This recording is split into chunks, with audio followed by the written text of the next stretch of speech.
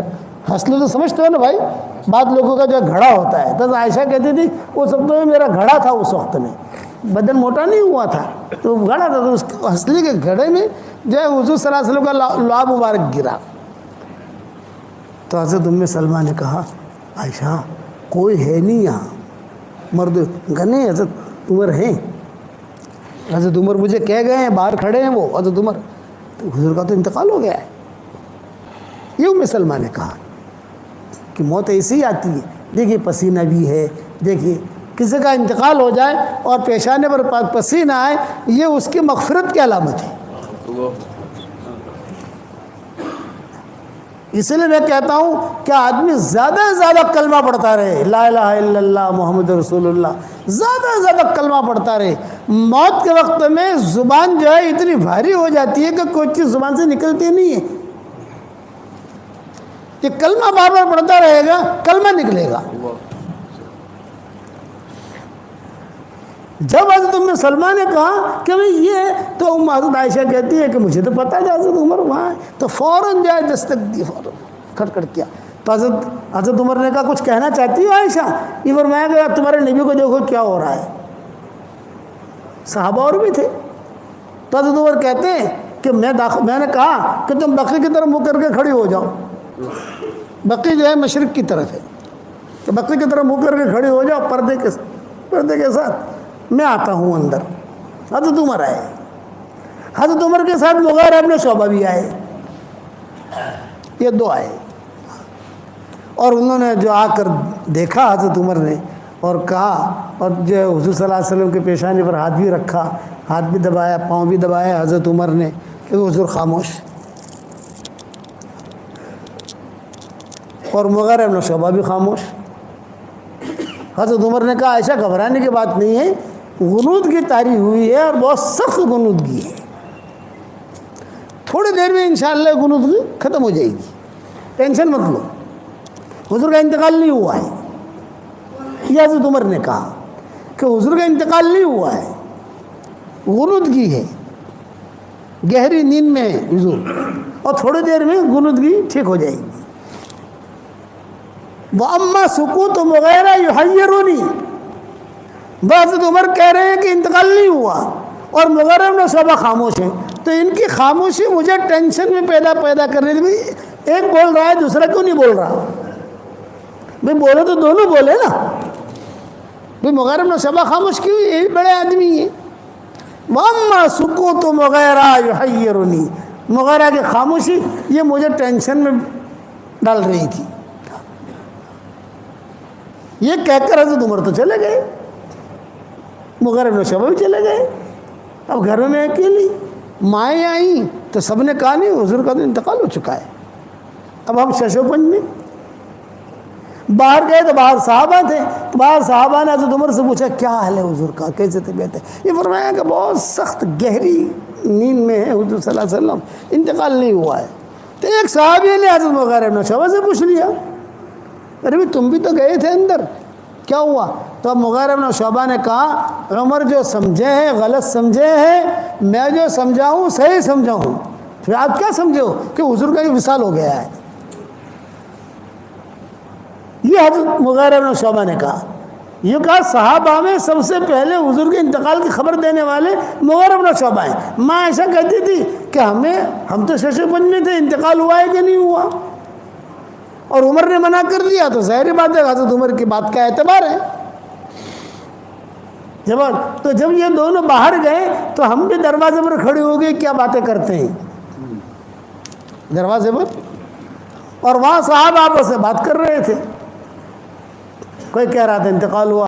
حضرت مغیرہ ابن شعبہ نے کہا نہیں بھی دیکھو عمر جو سمجھے ہیں وہ غلط سمجھے ہیں, میں جو سمجھاؤں صحیح سمجھاؤں, کہ حضور صلی اللہ علیہ وسلم اللہ کے وہاں چلے گئے.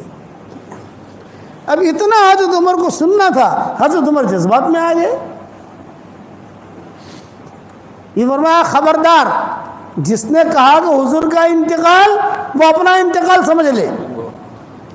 تلوار نکال لی, حضور کا انتقال ہونا ہی نہیں ہے ابھی تک کتنے کام باقی ہیں یہودیوں کے، بے ایمانوں کے، سارے کے سارے دنیا میں دین پھیلنا ہے، یہ باقی ہے، یہ باقی ہے، یہ باقی ہے، یہ باقی ہونا ہی نہیں ہے ابھی، وقت مرے جائیں گے دنیا سے لیکن ابھی نہیں، ابھی حضور کا انتقال نہیں ہوا ہے۔ اب مغارین اور صحابہ جو ہے سہل گئے، ڈر گئے، گھبرا گئے، بڑے آدمی ہیں۔ بس یہ مضمون یہاں پر ختم کرتا ہوں بھائی۔ کتنے بجے؟ 8:30 بجنے آئے۔ یہ مضمون انشاءاللہ بعد میں پتہ نہیں کیسے شروع ہوا ہے مضمون، بعد میں سنائیں گے، ہمیں ہمارا 2 گھنٹے کا سفر بھی ہے بھائی۔ اب آپ لوگ، اب جب بھی اللہ مجھے دوسری مرتبہ لائے تو خالی یہاں تک کہنا، یہاں تک کہا تھا تم نے، تو بعد میں آگے بیان کریں گے انشاءاللہ۔ اتنا لمبا مضمون ہے، پھر کیسے حضور کا انتقال ہوا، پھر کیسے جو ہے جنازے کی نماز پڑھی گئی، سب کیا۔ میں تو آپ حضرات سے ایک درخواست کرتا ہوں، میں آپ سے کچھ ہدیہ لینے آیا ہوں، مجھے ہدیہ دو گے بھائی؟ دیکھو آواز ڈھیلی پڑ گئی، ارے ہدیہ دو گے کہ نہیں دو گے؟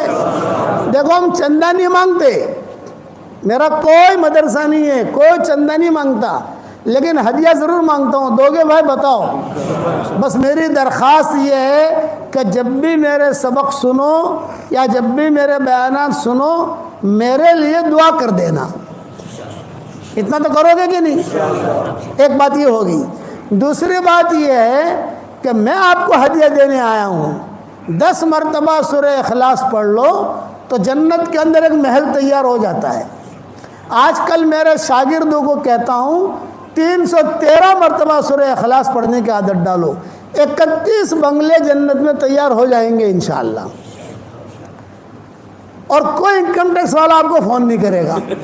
تمہارے 20 نگر میں تو انکم ٹیکس والے بہت آتے ہیں نا کہ بھائی صاحب تم تو اتنے پیسے کہاں سے لائے تم؟ 313 مرتبہ سورہ اخلاص پڑھنے کی عادت ڈالو تو انشاءاللہ 31 بنگلے جنت میں تیار ہو جائیں گے، اور 104 مرتبہ قرآن شریف پڑھنے کے برابر اللہ ثواب دے گا۔ ایک ہدیہ تو یہ ہے۔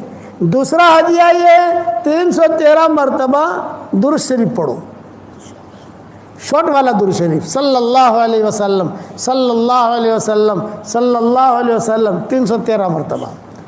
تیسرا ہدیہ ہے 313 مرتبہ استغفار پڑھو، اللہم اغفر لی، اللہم اغفر لی، اللہم اغفر لی، جلدی پورا ہو جائے گا انشاءاللہ۔ اور چوتھا ہدیہ اب نیا شروع کیا ہے، 100 مرتبہ سورہ فاتحہ پڑھنے کی عادت ڈال دو۔ جتنی دعائیں قرآن حدیث میں آئی ہے سب سے اہم اور جامع دعا سورہ فاتحہ میں، تو 100 مرتبہ وہ 4 ہدیے سمجھ گئے بھائی۔ 313 مرتبہ سورہ اخلاص، 313 مرتبہ درود شریف، 313 مرتبہ استغفار، اور 100 مرتبہ سورہ فاتحہ۔ اس کے بعد انشاءاللہ اللہ تعالیٰ سے جو مانگو گے اللہ آپ کی دعا قبول کرے گا، مرادیں بھی پوری کرے گا، اور انشاءاللہ مرنے کے بعد اتنے سارے بنگلے ہو جائیں گے کہ آپ کہو گے کہ یار بنگلے بنگلے ہیں۔ صحیح حدیث میں ہے یہ چیزیں۔ حضرت عمر سے حضور نے کہا تھا، عمر 10 مرتبہ سورہ اخلاص پڑھ، جنت میں اللہ ایک بنگلہ دے دے گا، ایک محل دے گا۔ حضرت عمر نے کہا 10 مرتبہ پڑھوں جنت میں ایک محل؟ آپ نے فرمایا ہاں۔ حضرت عمر نے کہا بہت محل بناؤں گا۔ آپ نے فرمایا بنا جتنا بنانا ہو تجھے۔ تو یہ آپ لوگ شروع کرو گے انشاءاللہ۔ اس کے بعد اللہ تعالیٰ سے دعائیں مانگو، جو بھی حاجتیں ہوں اللہ تعالیٰ سے مانگو۔